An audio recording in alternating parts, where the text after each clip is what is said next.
My name is Riley Camden, and I'm 32 years old. If you'd asked me a year ago to describe my life, I would have called it steady. Boringly steady, in the soft, comforting way I always thought adulthood was supposed to feel. I like systems, structure, things that add up the same way every time. I built my world out of routines. The dishwasher set to run at 12:01 a.m. for off-peak rates, the color-coded envelopes in my filing drawer, my budget spreadsheet that has never, not once, been late to reconciling itself. 6 years ago, at 26, I bought a small fixer-upper on the east side of town. 3 bedrooms, 1 bath that barely passed inspection, sagging front steps, and a kitchen backsplash that looked like it had survived the 1980s out of spite. I spent every evening and weekend sanding floors, repainting walls, replacing cabinets one bruised fingertip at a time. I ate cheap, drove a 15-year-old car, and treated every paycheck like I was on the last season of a survival show. 2 years ago, I made the final mortgage payment. The house isn't fancy, but it's mine. Every nail, every late night, every splinter in my palms. Owning it outright is the proudest thing I've ever done. And then there was Logan Myers. I met him at a friend's engagement party, one of those events where everyone is pretending not to size each other up. He was handsome, funny, in that effortless way people practice in the mirror, and he smiled like he'd already been forgiven for things he hadn't confessed yet. We clicked fast. Too fast, maybe, but I didn't see it then. We dated for 2 years before he proposed. Nothing dramatic, no flash mob, no drone shots, no hidden photographer. Just him on my back deck at sunset, sliding a ring box across the table like he was making a quiet offer. I said yes. We'd been engaged 4 months when everything cracked. It started 3 weeks ago. We were in my kitchen, the scent of garlic and butter floating up from the pan on the stove. Logan leaned against the counter, swirling a glass of wine he hadn't earned after a day spent brainstorming his next career pivot, which was his way of saying he'd spent the afternoon on YouTube. My sister was talking about prenups, he said casually, not looking at me. She thinks it's smart if we get one. Protect both of us. Make things clear. I didn't flinch. Honestly, the suggestion relieved me. I had the house.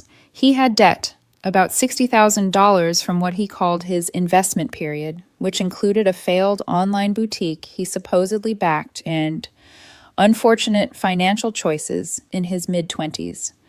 I knew about the debt when we got engaged. He'd been upfront, said he was paying it down. I respected that honesty. I think that's reasonable, I told him. We should each get our own lawyer, keep everything clean. He hesitated for a fraction of a second, barely a twitch in his jaw, but I caught it. Actually, he said, my sister's friend is a lawyer. He said he could draw something up for us cheap. No point in spending money when we can save some. That was the first red flag, a small one, like a corner of a sticky note peeking out from under a stack of papers. I ignored it. As long as it's fair, I said, I don't care who drafts it. He smiled like he'd passed a test I didn't know we were taking. Last Tuesday, he arrived at my house holding a manila folder like it contained our future in tidy printed paragraphs. We should go over it tonight, he said, setting it on the dining table. I wiped my hands on a kitchen towel and sat across from him. The folder was warm from his grip. Inside was a stack of printed pages, dense legal text, bold headings, the kind of document that pretends to be objective while quietly reshaping someone's life. I began reading. The first page was standard, our full names, the date, boilerplate phrasing about marriage and assets. The second page hit like a punch. According to the prenup, my house, my fully paid-off home, would become marital property immediately after the wedding. If we ever divorced, it would be sold, and the proceeds split evenly. My fingers tightened on the page. I kept reading. Logan's $60,000 debt would also become marital debt, shared equally. And if he defaulted, I would be responsible for covering it. I blinked, reread the section, read it again. My heartbeat climbed into my throat. This can't be right, I said quietly. Logan leaned back in his chair, pretending to look relaxed. It's the prenup. Just sign it, and we're good.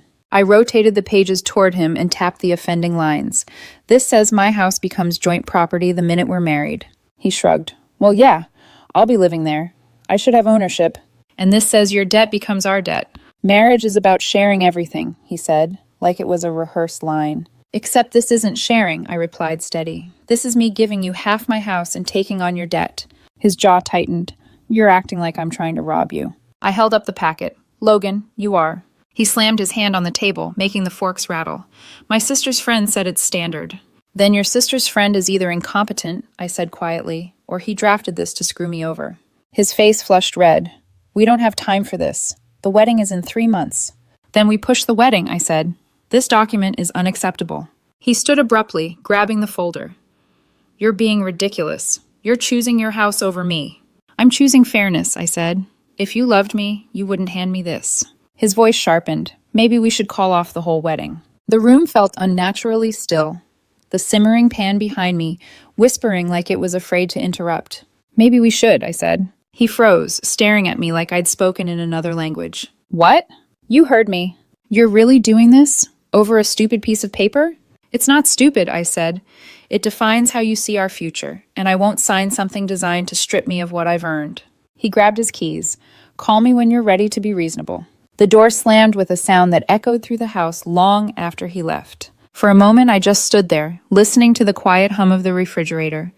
Then I sat down, opened the folder again, and read every word like it was code I needed to debug. It was worse on the second pass. Alimony clauses that made no sense. Terms that shifted everything I owned into shared property while leaving none of his debt as solely his. A section that implied he could force the sale of the house. This wasn't a prenup. It was a trap.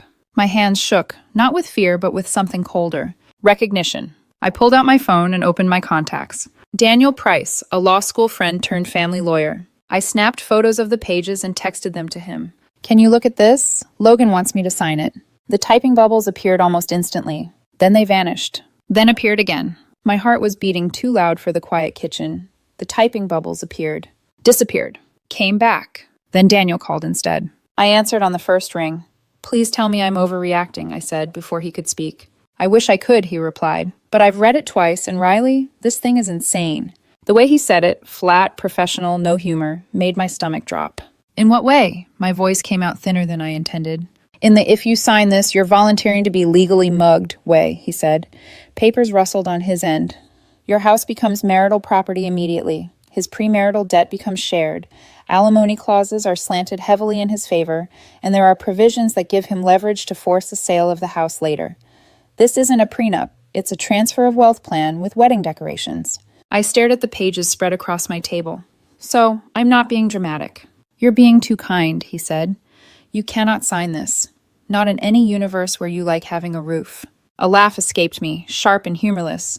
He said his sister's friend wrote it, that it's standard. Then his sister's friend is either terrifyingly bad at their job, Daniel said, or they wrote this specifically to favor Logan. Honestly, my bet's on door number 2. I pressed my thumb into the corner of one page until the paper dented. What do I do? We draft a real prenup, he said simply. One that keeps your house separate property, keeps his debt his, and lays out fair terms for both of you. If he genuinely wants something fair, he'll sign it. And if he doesn't? Then you've got your answer about what this engagement is really about. Silence stretched between us for a moment. I can put something together by next week, he added. I'll email you a draft. Don't sign anything he gives you. Don't let him pressure you on a timeline. Okay, I said, thank you. After we hung up, I sat at the table with the so-called prenup spread out like a crime scene. The words blurred. My house, the chipped baseboards, the squeaky step on the stairs, the wall in the hallway where I'd accidentally splashed blue paint and decided I liked it, felt suddenly fragile, like someone had slipped a hand under the foundation and given it a testing shake. I snapped a photo of the folder and texted Logan. I had a lawyer friend review the prenup. It's extremely one-sided and unfair. I'm not signing it. He's going to draft a fair agreement for both of us. We can review it together next week. The message turned delivered and sat there. 10 minutes, 20, an hour.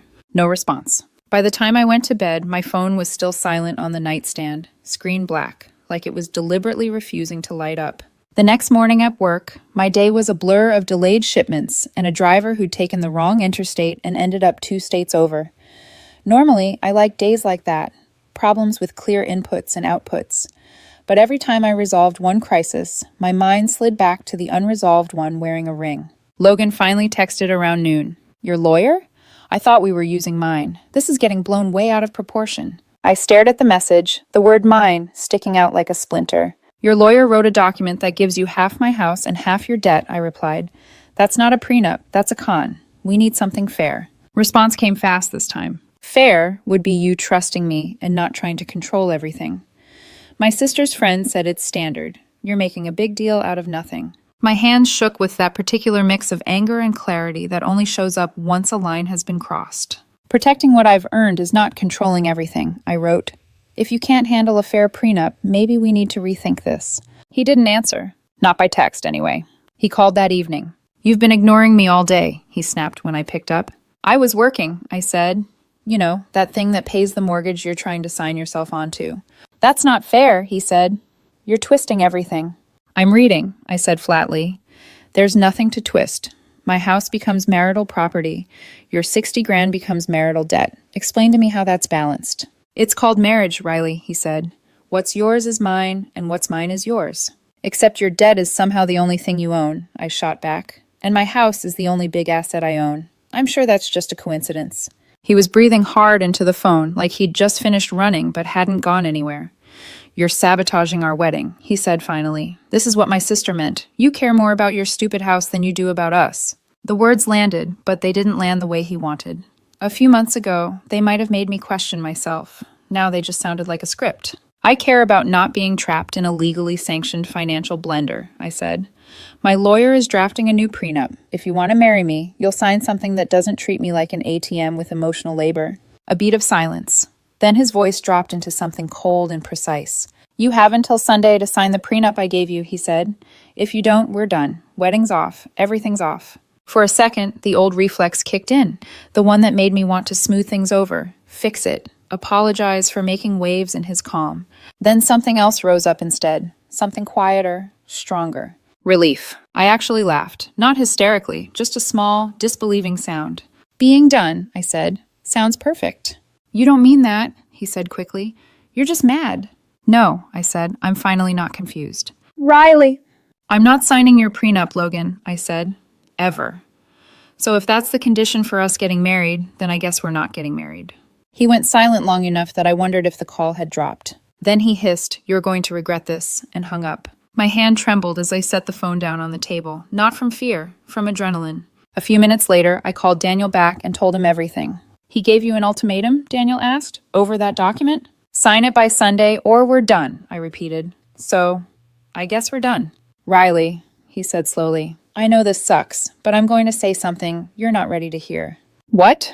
You are dodging a bullet the size of your whole future. I exhaled, something tight in my chest loosening a fraction. That's what it feels like, a really expensive bullet. He was quiet for a moment. I could almost hear him thinking. Let me ask you something, he said. Have you ever really looked at his finances? Like, actually looked? Not really, I admitted. He told me about the 60 grand and that he was paying it down. I trusted that. 60,000 from a failed online boutique is a lot, Daniel said.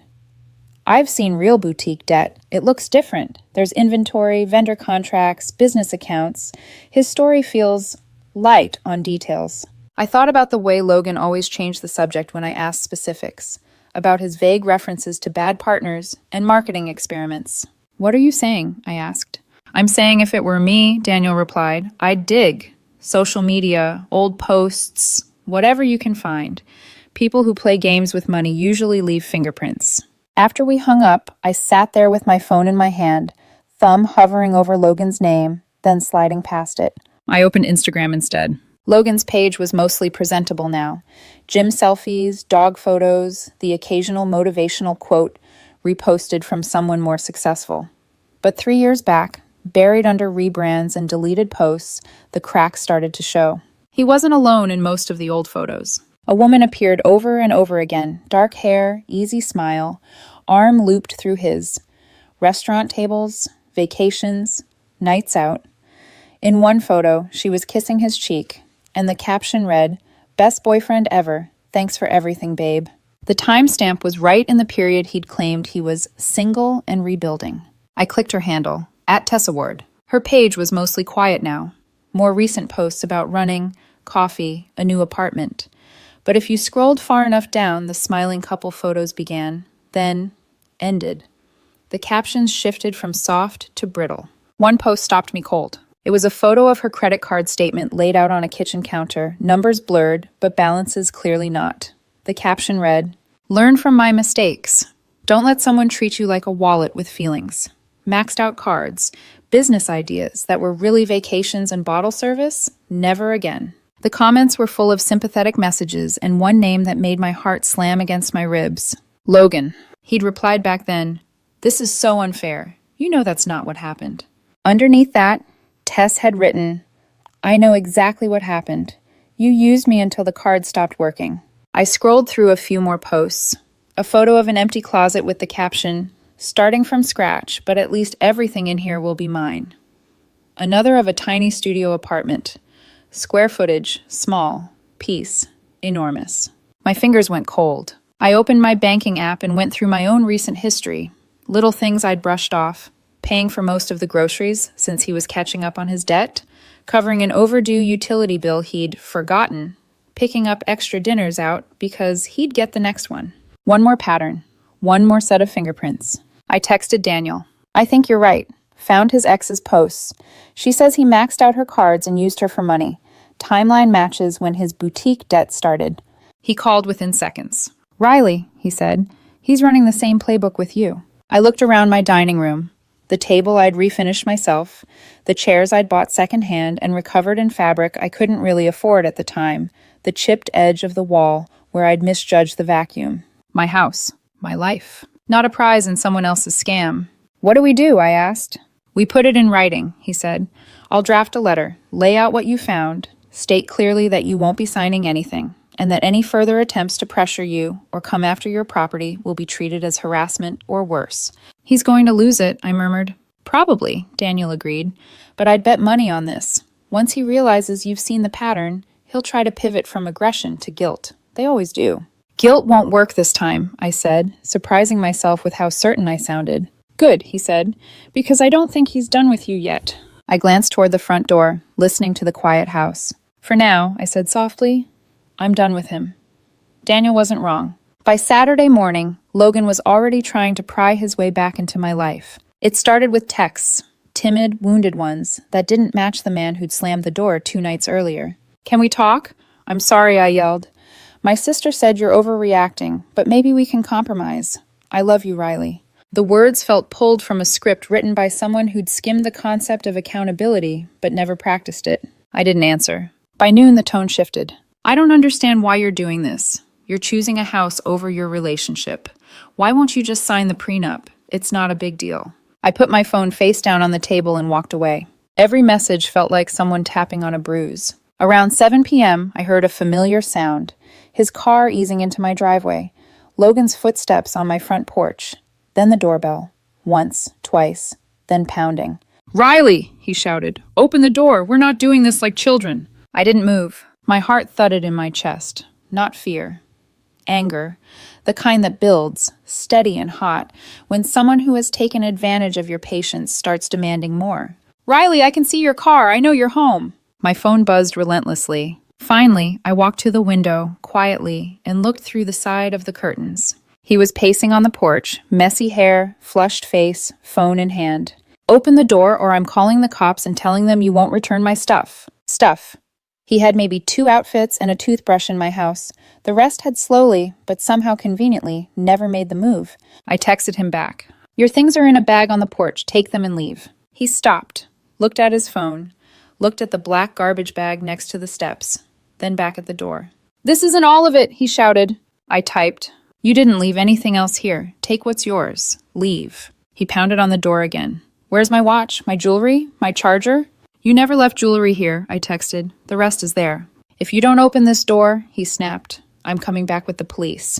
"Then I'll show them the bag of everything you own that was here," I texted back, "and the messages where you admit you don't actually live here." He froze. For a moment, I saw something flicker across his face, not guilt, calculation. Then he grabbed the bag, stomped down the steps, and left. When his car disappeared down the street, the house fell quiet. I leaned against the wall and slid down until I was sitting on the floor, knees pulled up, my hands shook. Not because he'd scared me, because I realized I wasn't scared of him anymore. The phone rang an hour later. Not Logan. His sister, Brielle. I almost didn't answer, but I did. The second I said hello, she started. "You need to stop being such a jerk to my brother." "Good evening to you too, Brielle," I said calmly. "He came home crying," she shouted. "You broke his heart." I almost laughed. Logan cried? For who? For his reflection? I didn't break anything, I said. Your brother brought me a predatory contract and demanded I sign away my house and take his debt. That's marriage, Riley. Women have done that for years. That's exploitation, I corrected, and I'm not doing it. You're being selfish, she spat. He deserves security. He's giving up everything to marry you. What exactly is he giving up? I asked. He doesn't own property. He doesn't have savings. He has debt he refuses to take responsibility for. That debt wasn't his fault, she snapped. His ex ruined him. Funny, I said. She posted about him maxing out her cards and leaving her broke. Silence. You don't know what you're talking about, Brielle said, but her voice trembled. Don't I? I asked quietly. Because the timeline matches, and this prenup was designed to repeat the same pattern with me. She inhaled sharply. You're twisting things. No, I said. I'm finally seeing things clearly. You can't just end things like this. You owe him a conversation. You owe him closure. I owe him nothing, I said. Tell your brother not to contact me again. I hung up before she could reply. And the moment I did, my phone buzzed with an email notification. From Daniel Price. Subject, draft letter. Logan Myers. I opened the attachment. It was perfect. Professional, calm, emotionless in the way that's far scarier than shouting. It stated, in clean legal language, every point. The prenup was coercive and financially predatory. Logan had attempted to manipulate shared assets. Riley would not sign any version drafted by his associate. Any further harassment, digital or in person, would trigger legal action. Riley's home was solely her separate property. I felt something loosen in my chest as I read it. My boundaries written in ink. Sunday morning, I scheduled a courier. At noon, I got the confirmation email. Delivered. Signed for by L. Myers. My phone rang 17 minutes later. I didn't want to answer, but I did. Logan's voice came through the line, thick and uneven, like he'd practiced crying but hadn't perfected the technique. How could you send me that? He choked out. How could you hand me that prenup? I replied. It wasn't stealing, he shouted. I love you, Riley. You love what I have, I corrected softly. There's a difference. That's not fair, he said. You don't understand everything. Then explain the debt, I said. Explain the boutique that never existed. Explain the ex who said the same things I'm living now. Explain why your contract gave me liabilities and gave you assets. Silence. Thick, heavy silence. Logan, I said finally, we're done. No, wait, please.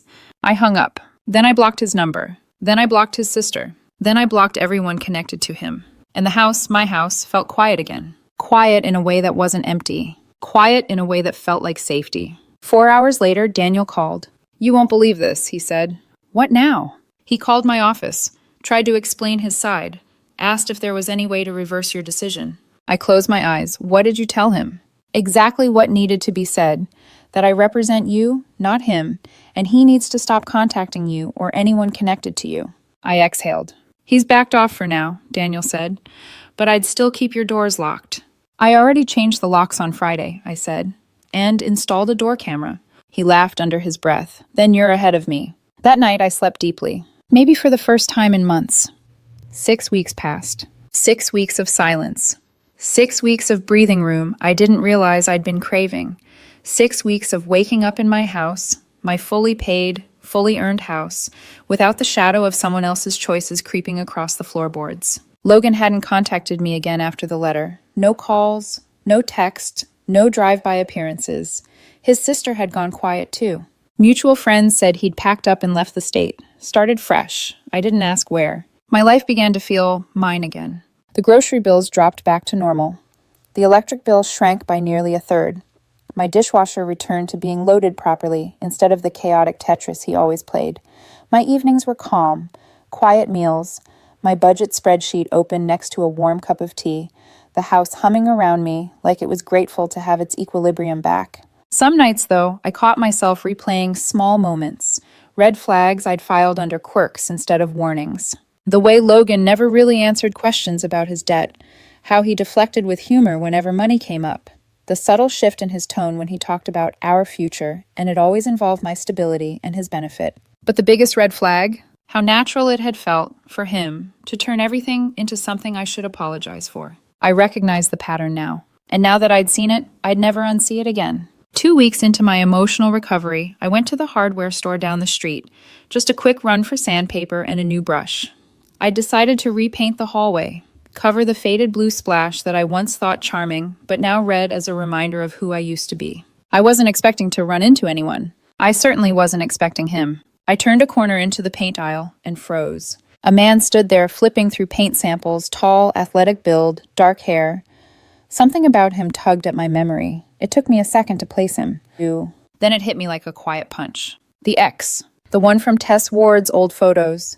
The one Logan had financially drained before me.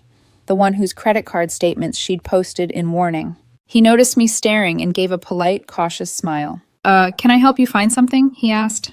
"This is going to sound strange," I said, gripping the cart, "but I think we used to date the same person." His expression changed instantly, recognition flooding in. "Oh," he exhaled, "you're Riley." I blinked. "You know my name?" He nodded. "Logan mentioned you once. I didn't know he got engaged, but I'm not surprised." "We were engaged," I corrected softly. "Not anymore." A humorless laugh escaped him. "Good." We stood there between paint swatches, two people who'd lived through the same storm separately. "He ran up almost 60 grand on my cards," he said without prompting. "Told me it was for inventory and ads for that stupid boutique idea. But the purchases were restaurants, hotels, trips, clubs. By the time I figured it out, he'd already opened one card in my name." My stomach twisted. "Did he pay any of it back?" "No." He shook his head. "I filed a police report. He vanished before it went anywhere." I swallowed. He tried to do the same thing to me, except through a prenup. His jaw tightened. What did he try? I told him. The house. The debt. The terms that would have legally tied me to his past decisions forever. When I finished, he let out a low breath. "Same playbook," he said. "Different victim." I looked down at my hands. I feel stupid for not seeing it sooner. "Don't," he said firmly. "People like him don't choose stupid people. They choose generous people, trusting people, women who have their lives together, because that's what they want access to." His words landed somewhere deep inside me, somewhere still tender. We talked for a few more minutes, exchanged numbers, in case either of us ever needed statements or proof. Before he left, he said something that stuck with me. "You didn't lose anything," he said. "You escaped everything." He was right. And the strangest part? In the weeks that followed, I didn't just feel relieved. I felt lighter. I kept repainting the hallway, not to cover the old paint, but to mark a new season. I settled into my routines again, paid my bills, took deep breaths in my quiet living room, filled the house with the scent of fresh lemon cleaner and something like peace. I went on a few casual dates, nothing serious. I wasn't in a hurry. I wasn't afraid of love. I was just unwilling, finally, to mistake chaos for connection. Some people ask if I regret saying yes to Logan in the first place, if I regret the 2 years, the time invested, the plans made, the future imagined. Honestly, no, I don't regret trying. I regret not seeing the pattern earlier. I regret giving someone access to my stability without making sure he brought his own. I regret ignoring the little voice in my head that whispered, "This feels off." But regret isn't the weight it used to be. It's ballast now, steadying me rather than sinking me. These days, I think of my house the way I think of my life. Quiet, solid mine. And when I lock the door at night, I don't wonder who might try to take that from me. I already faced him, and I walked away.